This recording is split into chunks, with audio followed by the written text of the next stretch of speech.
This watercolor, since I just came home from the beach, is a pleasant reminder of how much I would still like to be there. This tutorial, Waiting for Beach Bums, is a simple painting, one that you're going to need few colors for. We're going to be using cadmium yellow. We're going to be using yellow ochre. We are going to be using some burnt umber. We will also be using black, indigo, which is a beautiful deep blue. We'll be using some turquoise and also some sap green. We'll be using some cerulean blue, which is the nice light blue. And of course, at the very end for our highlighting, we'll be using some Chinese white. Brushes, again, minimal brushes.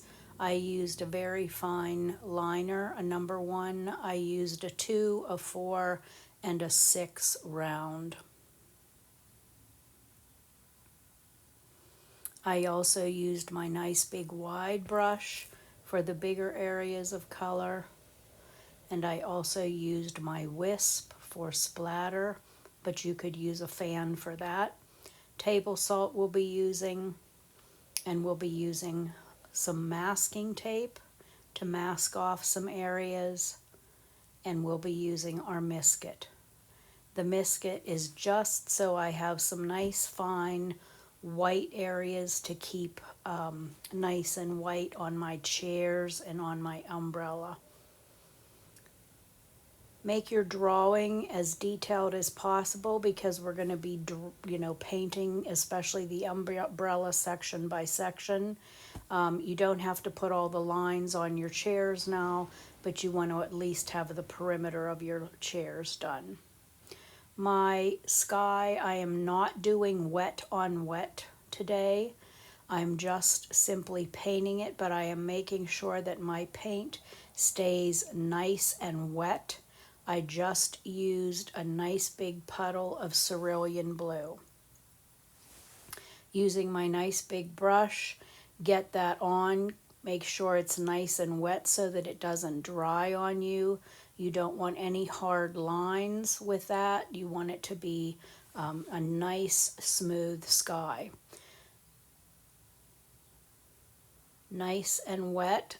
At the very end, we want to move that paper around so that the paint has a chance to move itself so that it dissipates easy and gives you a nice, clean, same stroke sky so that you don't have stroke lines. You can see how nice and wet my sky is, how nice and wet it remained, because if you don't have that, you're not going to have a nice smooth sky. If you want to put in any additional coloring, I'm adding just a little bit more intense cerulean to the top, but I'm doing that while it's still really nice and wet, and my additional cerulean is really nice and wet. That way, when I hold my paper up to let that color move around, it can move around flawlessly and it won't hit any dry areas. While you have your paper up, you want to go ahead and wipe your table off so that you don't get any washback on your painting once you put it down. Make sure you're moving that paper in all directions so that that paint will not come to a hard line finish for you. You can see how nice and smooth it's going to dry. You can also see now where I put my little bit of Misket on, that little bit of orange tinted Misket on the bottoms of my umbrella, along the top of my umbrella, and on the underside of my white chairs to keep the white line where the sun is going to be shining nice and clean and white. Next, you're going to let that sky dry. We're going to leave the water line alone. We're going to make a nice big puddle of some very pale burnt umber and water. We're going to start that about midway into the water, because what we want is we want to have some of our water, we want to have the sand visible underneath some of the more shallow water. So I'm using a very watered down umber, painting my whole sand area, but beginning that sand area up about midway in my water. I will kind of blend that off with some water so that I don't have a hard line, but it's so light in color it probably isn't even going to matter. Just a little bit of water to go ahead and keep that nice and light, but you don't want to let that water get anywhere near your sky. You don't want a washback of anything. This is very watered down umber, and you're going to paint your whole sand area. Make sure you get those little areas underneath and through the chair that you can see through. Use your big brush where you can, just to keep your paint from drying on you. Again, you can see how really wet my paint is that I'm working with. And we're going to put a little bit of salt on there. Make sure that salt doesn't get into your sky. I'm keeping most of my salting at the edge of the water line, but if it gets anywhere else, that's fine too, just so it doesn't reach up into your sky.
Go ahead and finish off your water, finish off your salting, and give your salting some time to work before we move on.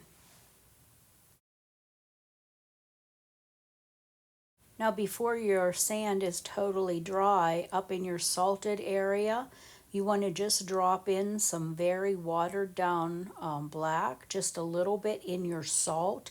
And you want to drop that in right at the edge of where your water would be rushing in. If it gets too dark, just go ahead and blot it with a little bit of a Kleenex or a paper towel, blot it lightly.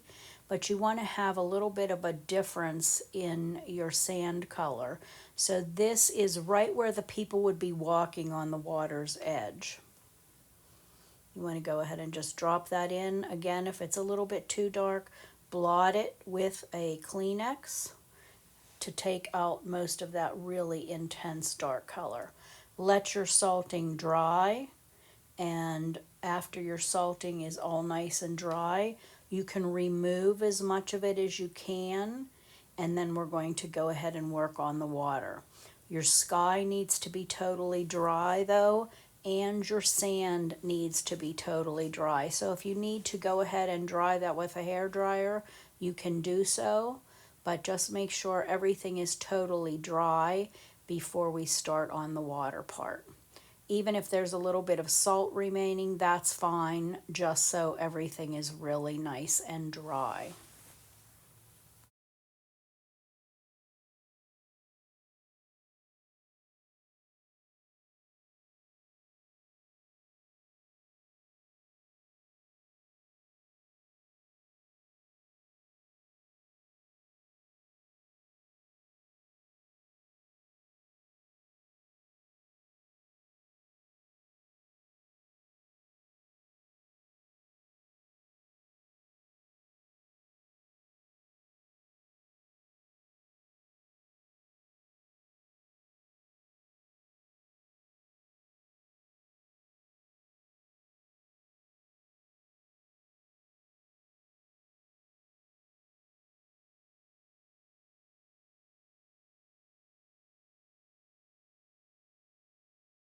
Now for your watercolor, I used a little bit of turquoise mixed with my sap green.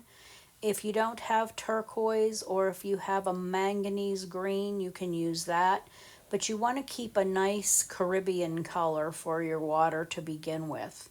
And you want to water that down. You don't want it to be too dark. You want it to be a nice lighter color. You don't want it to be a dark green or a dark blue. So keep it light, keep it nice and wet, really, really wet. And we're going to bring that water line down to the edge of where you have your, your black in your sand. And we're going to make sure that it's nice and even on both sides. And we are going to also use some plain water at the water's edge to kind of lessen the intensity of that color and let it just blend into the sand.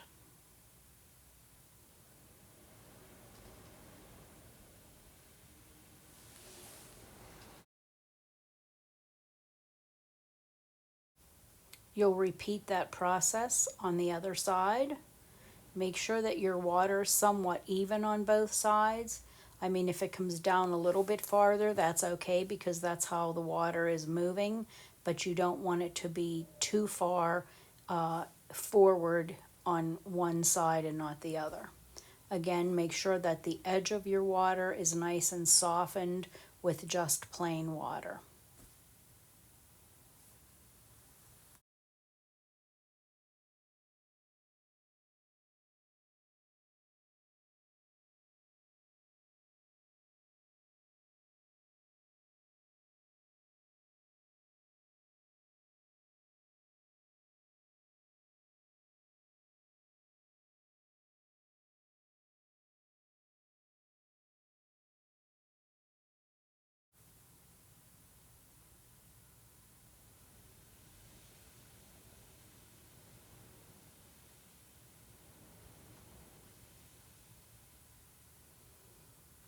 Now, once you have that nice and softened, we're going to go ahead and put in a little bit of our turquoise color right in the center to make our water be more than one specific color.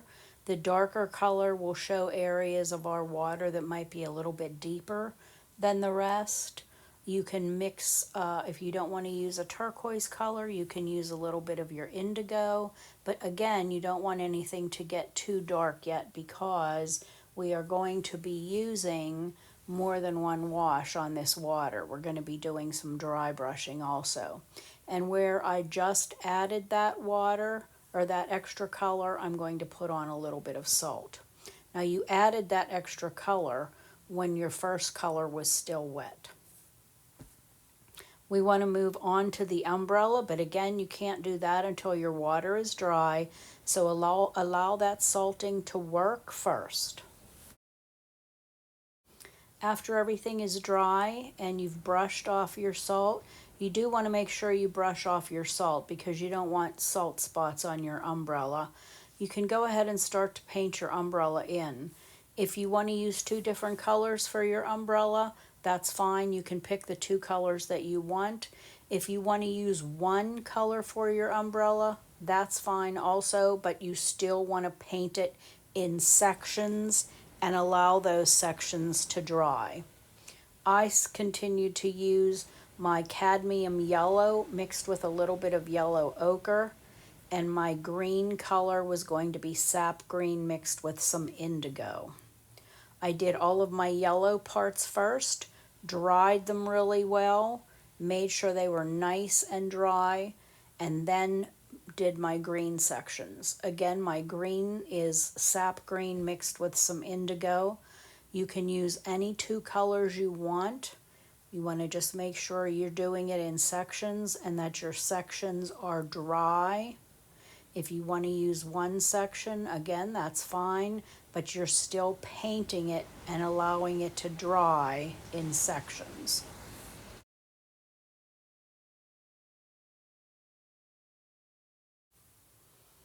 Make sure you use the right brushes for your really thin areas. Use a smaller brush. You can use a bigger brush for the bigger sections, but you want to, again, this is very important because this is going to help to keep your sections of your umbrella visible as sections. You want to make sure that each section is dry before you move on to the next section.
Now we're going to move down to the foreground of our paper and we're going to put in all of our footprints in the sand to make our sand look nice and uneven and look like it's well walked through.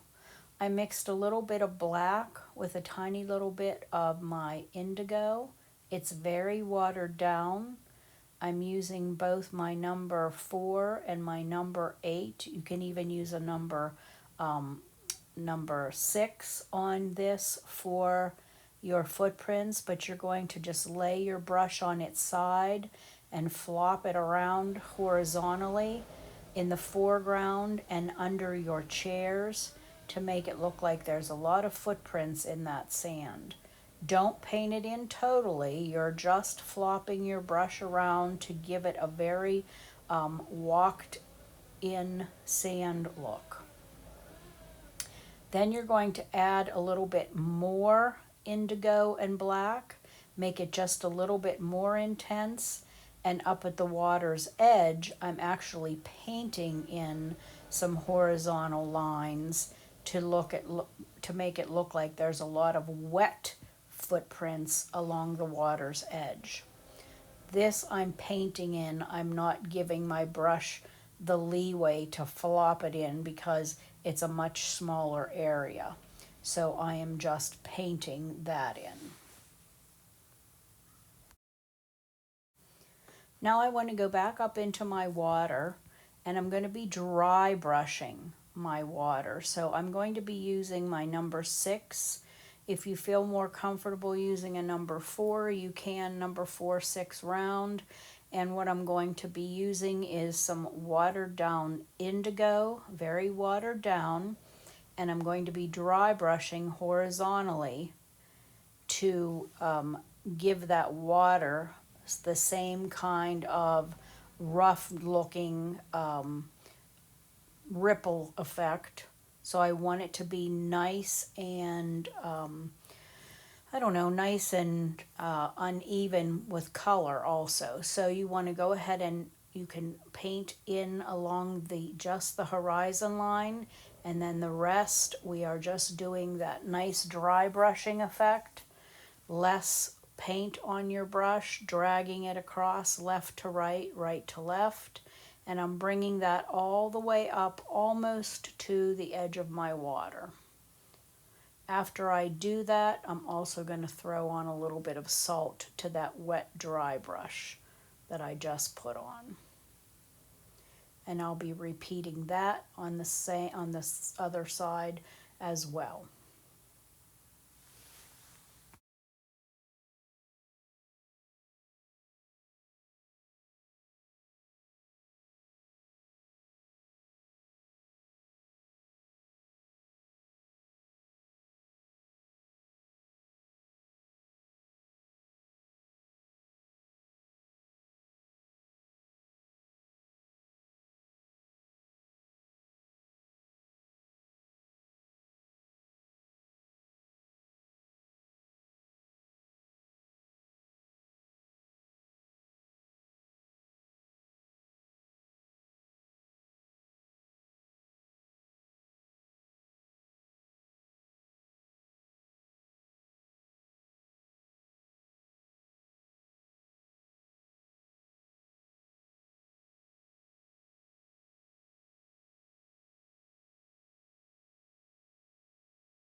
Now that I have my water done, I'm going to dry everything really well and remove as much salt as possible because I want to start working on my chairs.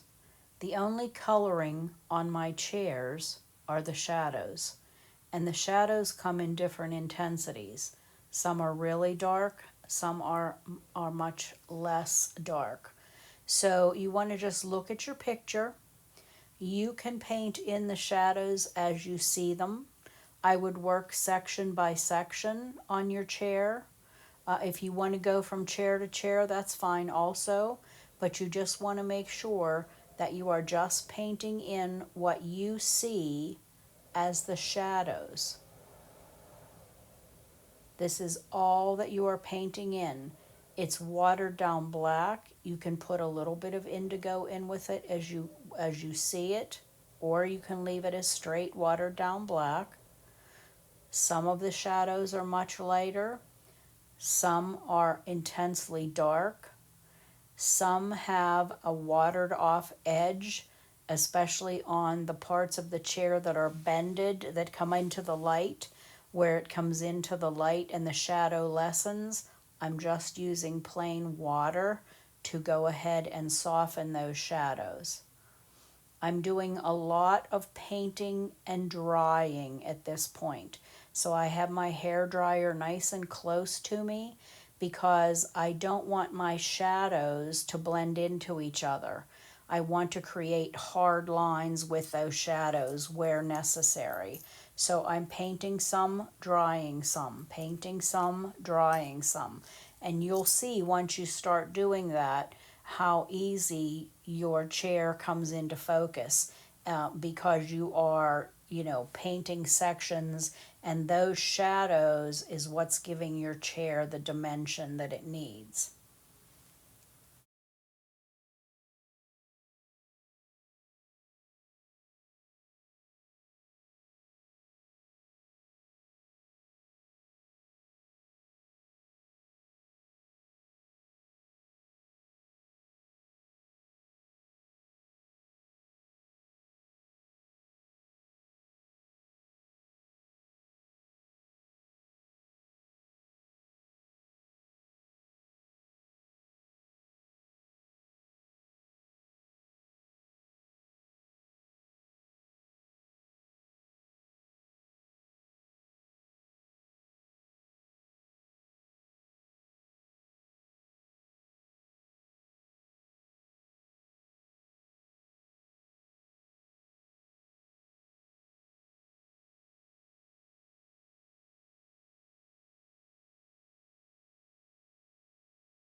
Continue to paint and dry, paint and dry. Again, some shadows are much more intense than others, especially sections of the chair that have indentations. Those areas will be a little bit darker. There's not many, but there will be some that are slightly darker. And of course, the shadows under the chairs will be much darker. So you don't have to get too extremely dark. You don't want to be straight black, but you want to make sure that there are some areas on those chairs that do have really intense shadows. But you also want to remember that there's whole sections of the chair that are pure white. That's where the sun is hitting that. So you don't want to lose your chair and have it painted almost all shadows. You want to leave, especially the whole top of the chair or any surfaces of the chair, nice and clean and white.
it's sections like this where there's little indentations on the bottoms of those pieces of the chair that are really dark.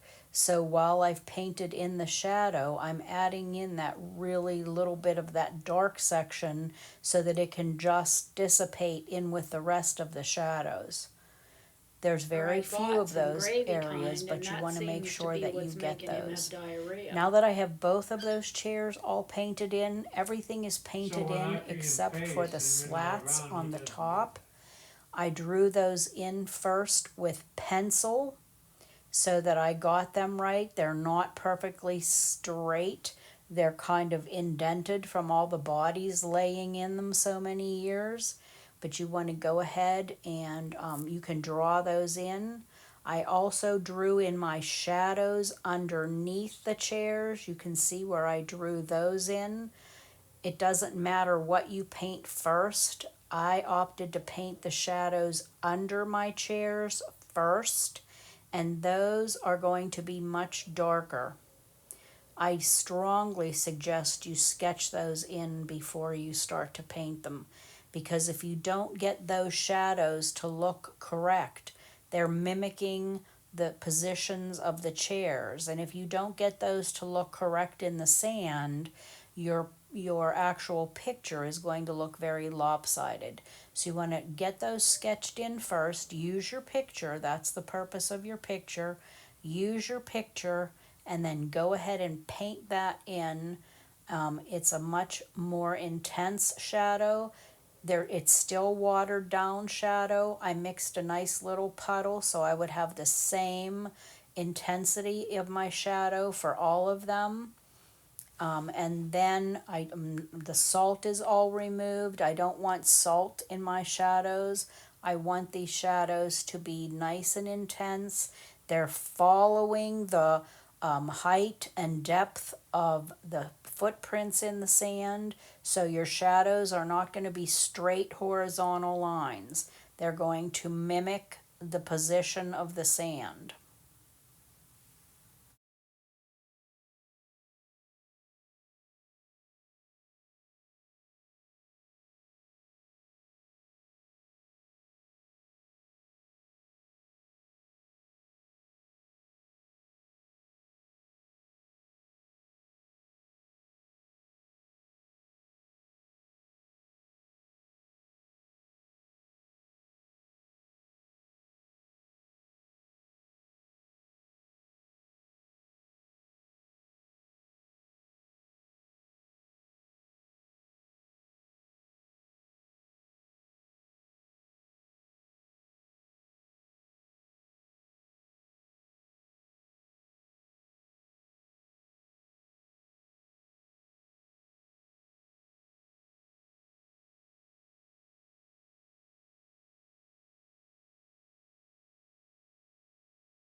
When you get all of those shadows painted in from your chairs, you will see how it really pops those chairs out on the sand.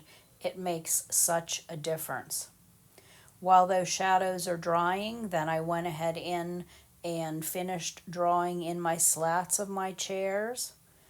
Those are extremely thin little shadow lines. I used just my rigger for those lines. They're not thick lines. They are nice and thin.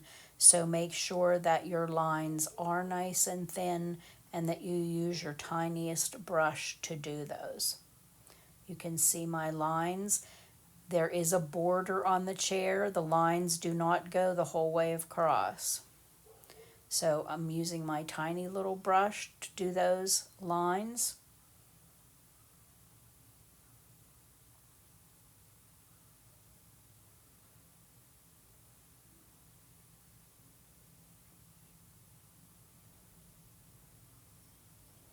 You want to definitely have your cup of coffee before you start these lines so your hands aren't too jittery. You want them to be nice and thin. You want them to be not straight across. You want them to follow the shape of the chair.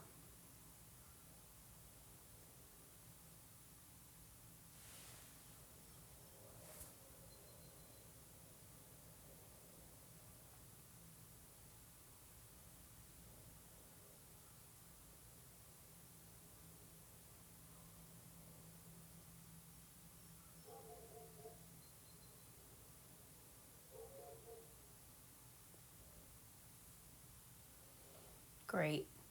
The chairs look perfect. They look like you could just put your pillow down there and take a nap. We're going to work on the shadows of the umbrella now because we need to give that umbrella some dimension. Right now it looks just flat.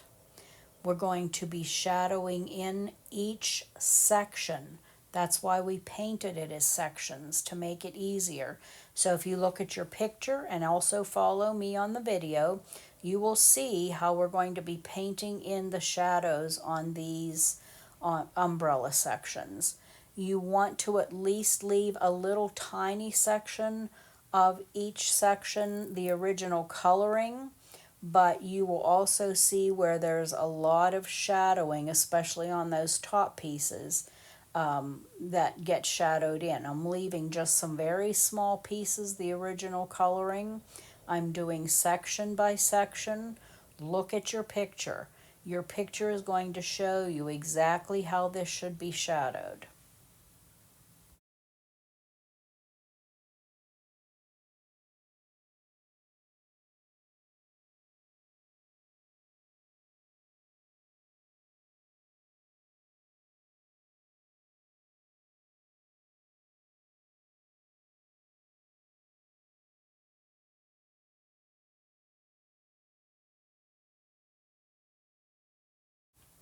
I'm shadowing the left section of each section with my shadow color and then using just plain water to blend off the edge so that I don't have a hard shadow line. It's a softer shadow line. I'm following my picture to make sure that I'm getting a realistic looking shadow. The shadow is what is going to give your umbrella all of its dimension. You need for that umbrella to look rounded. You need for each piece to look like it's a flap. So I'm shadowing the left section of it. I'm leaving that little bit of a right hand side of each section, the original coloring. You're not going to work the next section over because it's going to be wet, so you want to kind of skip a section until it's dry, or you can simply dry each section with your hair dryer as you go. But you want to make sure that you are not going to have blended shadows.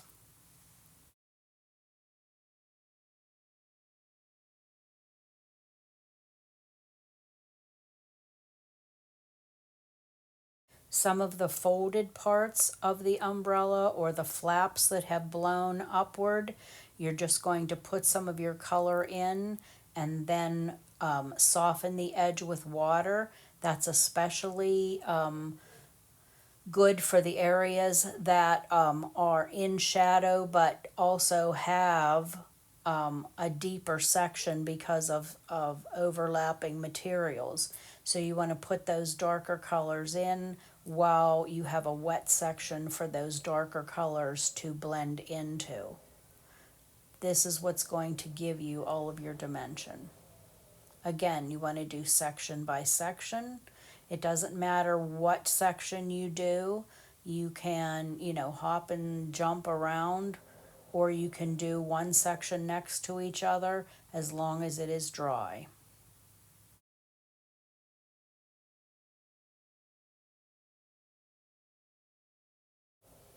If you want to watch the next 10 minutes or so of the video so that you can see the whole umbrella being painted and then decide how you're going to do it, you can do that also. Or you can just follow your picture if you're a little bit more experienced with it and you'll know what to do.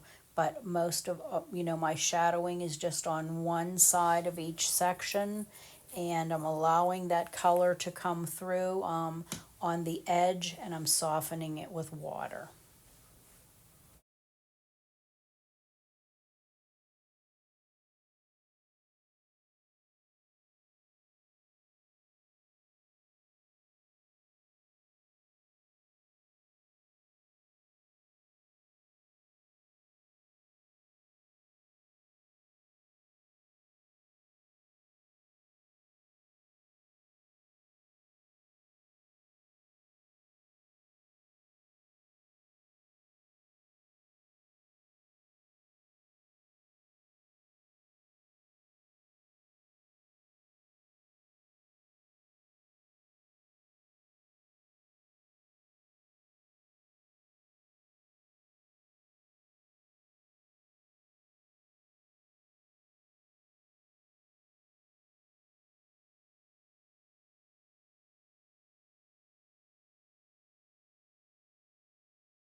Once your umbrella is coming close to the end of being shadowed, before you do anything else, you want to make sure that you dry it really well, because we're going to be using some masking tape next, and you don't want to put that on wet paper for two reasons. Number one, it won't stick, and number two, you don't want to disrupt your paint. So you want to make sure that your umbrella is nice and dry. We're going to be masking off the chairs and the umbrella along the edge, because what we want to do is we want to do some splattering with our white, and you don't want it to go everywhere. So we're going to mask off the areas that we are not splattering. That way, when we do splatter, it's the tape is going to keep it from going on places we don't want it to be. So I don't want it on my umbrella. I don't want it on my chairs. So just loosely masking off those sections with some pieces of masking tape. Very simple. You don't have to press it down real hard. It's just easier to do it this way than to try to use little pieces of paper to do it. We're going to be using our Chinese white for our splatter, and I'm using my wisp brush. But if you don't have a wisp and you want to use your fan brush, you can use a fan brush. But again, I am masking off the tops of my chairs and the sides of my umbrella up into the water so that they do not get splattered.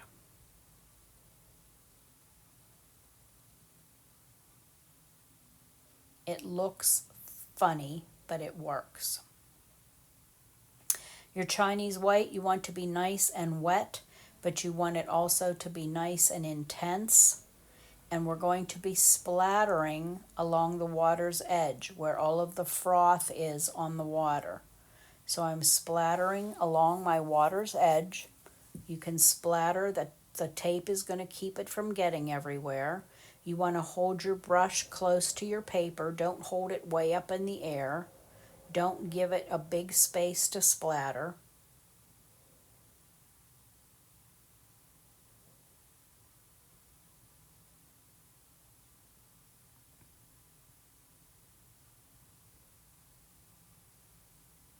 I'm going right along where I feel the water's edge is. I will be splattering also up in the water, just to show some little white peaks of water, a little bit of the ripple lines, but not a lot. There's going to be a lot less up in the water itself.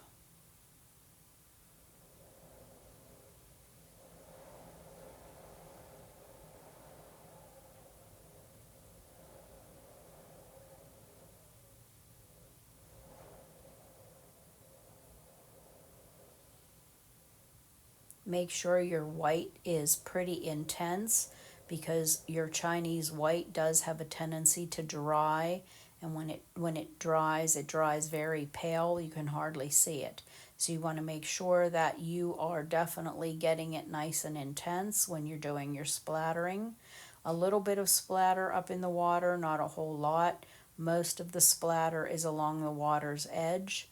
And then I use the very tip of my wisp brush. You could use the very tip of a fan brush, and I am actually going to paint in a couple little lines of the Chinese white, and then you simply have to take your tape off when you're done, and you'll see that you have your splatter all around, but it didn't come onto your chairs or it didn't come onto your umbrella, but you still have that nice frothy look in your water.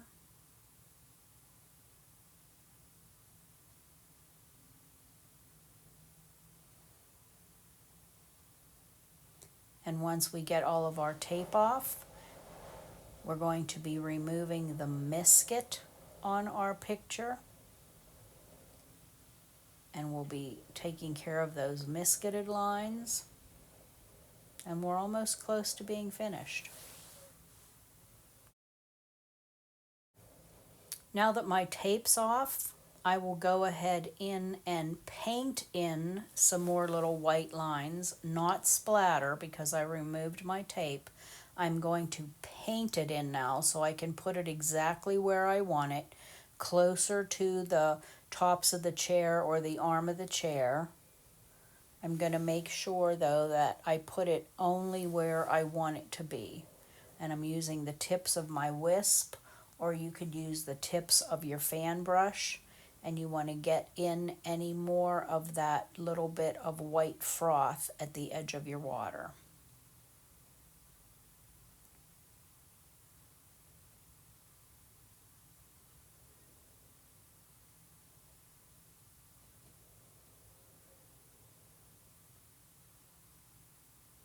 You can follow your picture. It easily shows you where most of the white froth is. And again, if it dries and you can hardly see it, you're just going to have to redo it. So if it dries and you've already removed your tape, you can easily put more tape back on and resplatter.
Now after you get your little white dots in where you want them, we're going to do one more piece of masking tape along the horizon line, just right on the horizon line, because I want to put a little bit of white splatter right at my horizon line, and I don't want it to go into my sky because it's on the water.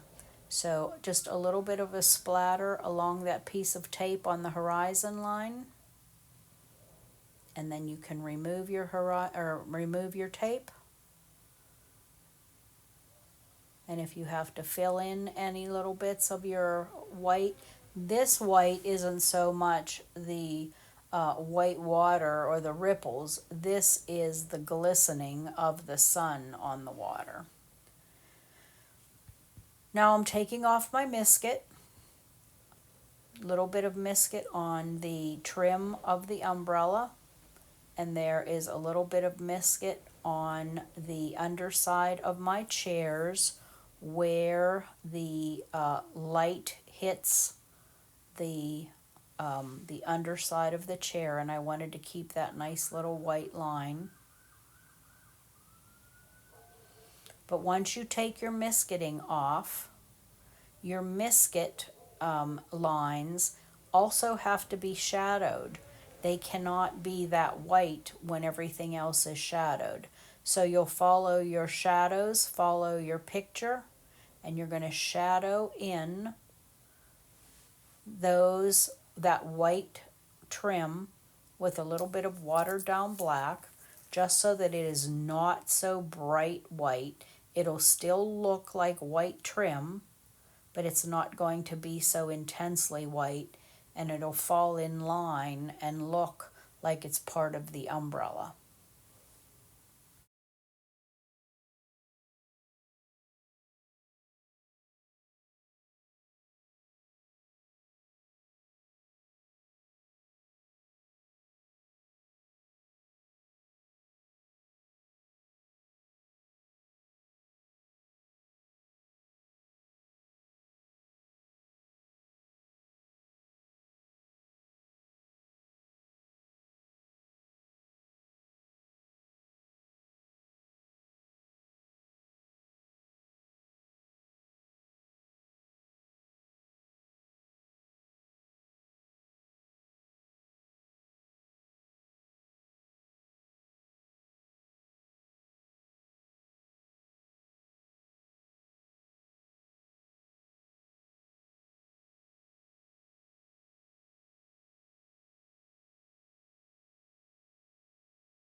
If there's any little bits of white that you still want to add, if you missed any spots, you can go ahead and add those now. If you want to bring your froth farther onto the sand, you can do that now. That's a personal thing, how far up you want to bring it. You just don't want to bring it up to your, the base of your chairs, because you don't want your chairs to look like they're in the water. But you can bring that little bit of white forward if you'd like to. Again, I'm painting that in. I'm not splattering it because I don't want to give my splatter the chance to go anywhere where I don't want it to be. And then once you've finished all of that, you want to look your picture over. If you have enough white splatter, if you have enough shadows, you want to make sure your shadows in the sand are dark enough, and then you are finished. A great beach picture. Bet you wish you were there.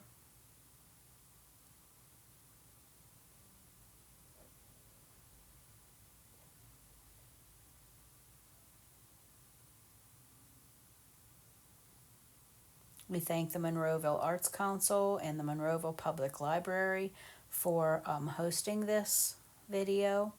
My name is Marcy Mason. Join us again for our next video. And as always, happy painting!